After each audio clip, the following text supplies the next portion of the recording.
Chers camarades, bonjour et bienvenue dans cette vidéo consacrée à la dernière partie de la phase mécoise. Comme nous l'avons vu dans la dernière vidéo, les persécutions des Qurayshites se sont intensifiées contre les plus faibles, notamment les esclaves. Et Mohammed commençait à se sentir mal vis-à-vis de ses disciples puisque lui, il était protégé par son oncle et son clan, mais il ne pouvait pas assurer la même protection aux autres. Par conséquent, il a proposé à tous ceux qui étaient persécutés d'immigrer en Éthiopie. La raison de ce choix-là, c'est qu'il y avait un roi nommé An-Najashi qui était réputé pour être tolérant et juste, et ils avaient une chance d'être acceptés et protégés là-bas. Et effectivement, c'est ce qui va se passer. 83 musulmans vont partir vers l'Éthiopie, notamment Uthman ibn Affan, futur troisième calife, avec son épouse Ruqayya, la fille de Mohammed. Quand les notables de Quraysh vont découvrir cela, ils vont envoyer deux émissaires pour espérer les récupérer et demander au roi de les remettre à leur peuple. Afin d'arriver à leur fin, ils vont lui offrir pas mal de cadeaux et ils vont prétendre qu'ils disent du mal de Jésus, puisque le roi et son royaume étaient d'obédience chrétienne. Ils espéraient qu'avec cela, il allait leur remettre tous ceux qui venaient de Quraysh. In fine, il ne va pas le faire. Après une discussion avec les musulmans et après avoir écouté des versets coraniques liés à Jésus, notamment de Surat Maryam, et il va renvoyer les émissaires les mains vides. Ceci est arrivé vers la 5e année après le début de la révélation. Durant la même année, il y a eu un événement important dans l'histoire de l'islam, c'est la conversion de Omar ibn Khattab. Il faut savoir que ce dernier, à la base, il était anti-islam et parmi les gens qui persécutaient les musulmans. Ici, nous avons quelques passages dans ce récit qui témoignent de cela. Ils disent, parlant de Omar, il était encore polythéiste et nous souffrions beaucoup de sa persécution et des méchancetés contre nous. Le deuxième passage dit, espères-tu qu'il se convertira à l'islam? J'ai répondu oui. Il dit, celui que tu as vu n'embrassera l'islam qu'après que l'âne d'Al-Khattab eut embrassé l'islam. Il a dit cela désespéré, parce que Omar était très sévère et brutal envers les musulmans et l'islam. Bon, là j'ai trouvé une coquille dans la traduction française qui est soulignée en rouge. En fait, c'est l'âne, l'animal, et pas l'âme, ce qu'il voulait dire, et le sens de cette phrase, qu'il y avait plus de chances que l'âne de son père embrasse l'islam que lui-même. Bon, en tout cas, là, ça nous donne une idée sur l'état d'esprit de Omar ibn Khattab avant qu'il embrasse l'islam.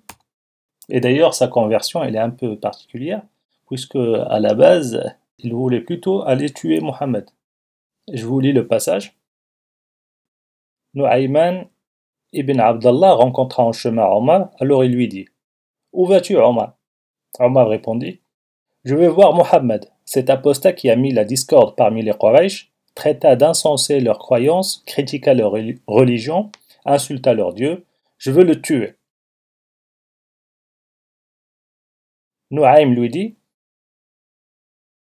je jure par Dieu que ton âme t'a trompé. Oh Omar, crois-tu que les Banu Abd Manaf te laisseront marcher sur terre si tu tues Mohammed? Tu seras mieux avisé d'aller chez les gens de ta maison pour les redresser. Il lui dit cela parce qu'il y a des personnes de sa famille qui étaient déjà converties à l'islam en cachette et Omar n'était pas au courant. D'ailleurs, il va retourner chez lui, il va aller voir sa sœur et son beau-frère. En arrivant, il va les entendre lire du Coran et il va leur demander des explications. Bon, ces derniers, au départ, connaissant Omar, vont nier, ce qui va l'énerver et il va aller jusqu'à les frapper et frapper sa sœur de manière à la blesser. Au final, ils vont admettre, ils vont lui transmettre le bout de papier sur lequel il y avait un verset coranique. Et en le lisant, il va apprécier ses paroles et il va demander à aller voir Mohammed pour se convertir à l'islam. Et cette conversion va donner une grande confiance aux musulmans parce que Omar il était plutôt craint au sein de la Mecque. Et là, ils venaient de gagner un allié de poids, ce qui va leur permettre de s'affirmer encore plus et de pouvoir, par exemple, faire la prière à la Kaaba, ce qu'ils ne pouvaient pas faire avant. Suite à ces deux événements, à savoir la conversion de Omar et l'immigration de quelques musulmans en Éthiopie, les notables de Quraysh vont prendre de nouvelles mesures, notamment le boycott des Banu Hashim. Ils vont décider de ne plus leur vendre quoi que ce soit, de ne plus rien acheter chez eux, de ne plus épouser leurs filles et de ne plus leur marier les leurs. Les Banu Hashim vont rester solidaires entre eux, sauf un, l'oncle de Mohammed, Abu Lahab. Ce dernier va rejoindre le boycott. Et ce boycott est connu sous le nom de As-Sahifa, faisant référence en fait aux documents qu'ils ont écrits et qu'ils ont cachés dans la Kaaba.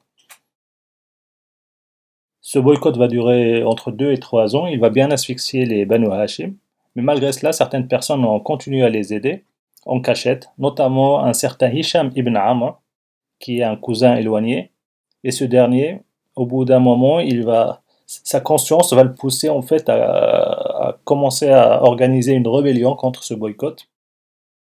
Il va essayer de convaincre quelques personnes, et ils seront au final 5 à vouloir annuler ce boycott. Ils vont mettre un stratagème pour arriver à cela. Le lendemain, ils vont se rendre tous à la Kaaba et chacun va prendre un coin. Et il y en a un qui va se lever en premier, qui est Zouhaïf, pour dire ce qui suit. Ô gens de Mecca, nous sommes bien nourris et bien vêtus, tandis que Banu Hashim périssent. On ne leur vend rien, on ne leur achète rien.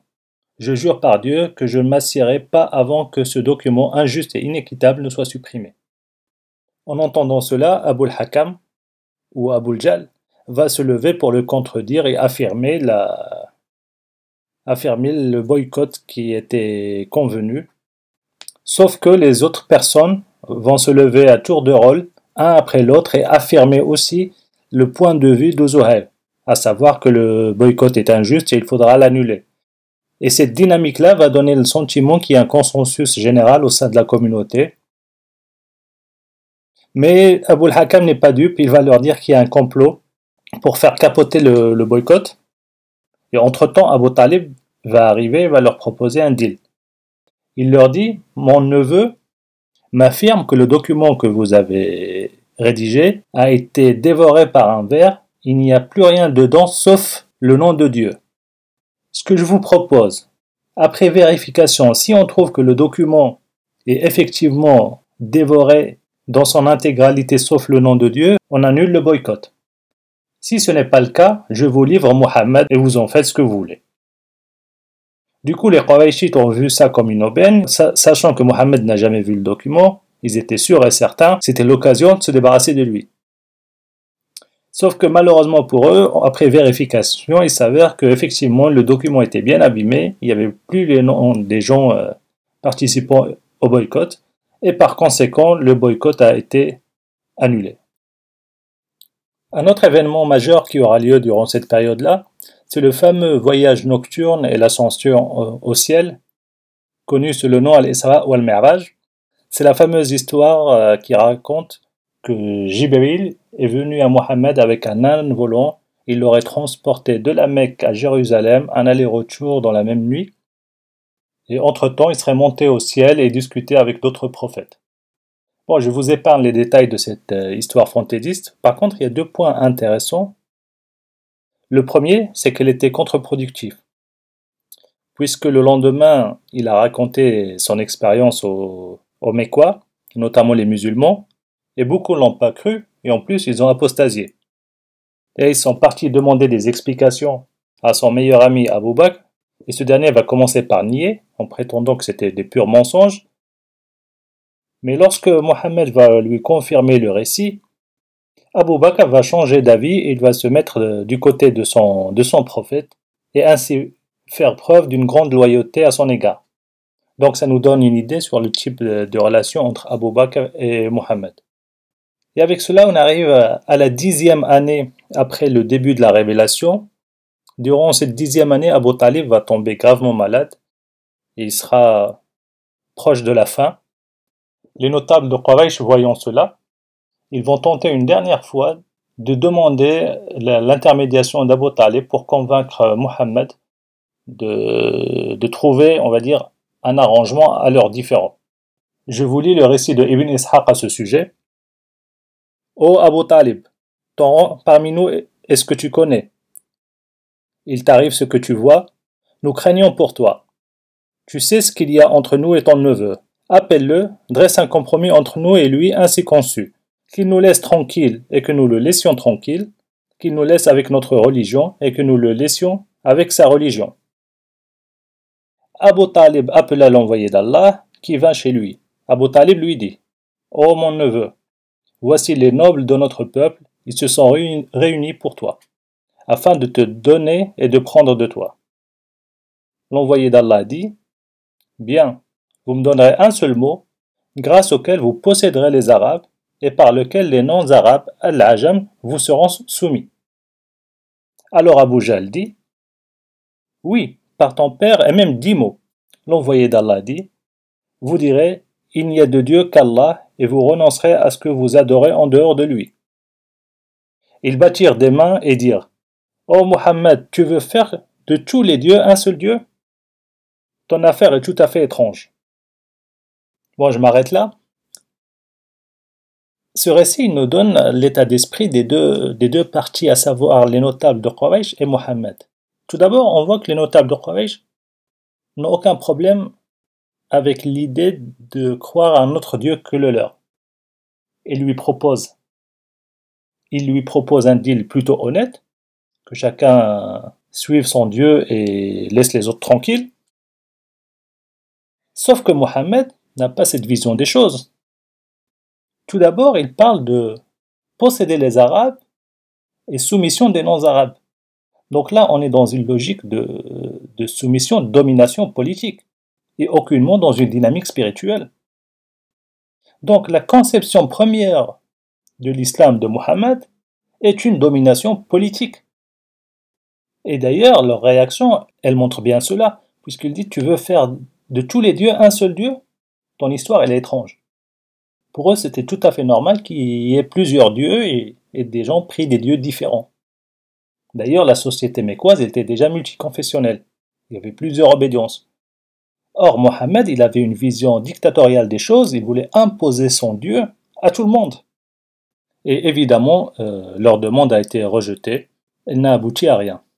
Du coup, durant cette année, Abu Talib va décéder, mais également Khadija, l'épouse de Mohammed, ce qui va faire un coup dur pour lui, puisqu'il va perdre à la fois son plus grand soutien moral, son épouse, celle qu'il a mis sur cette voie-là de prophète de la nation, et aussi il va perdre sa plus grande protection, son oncle Abu Talib, qui était malgré tout apprécié chez les notables de Quraysh.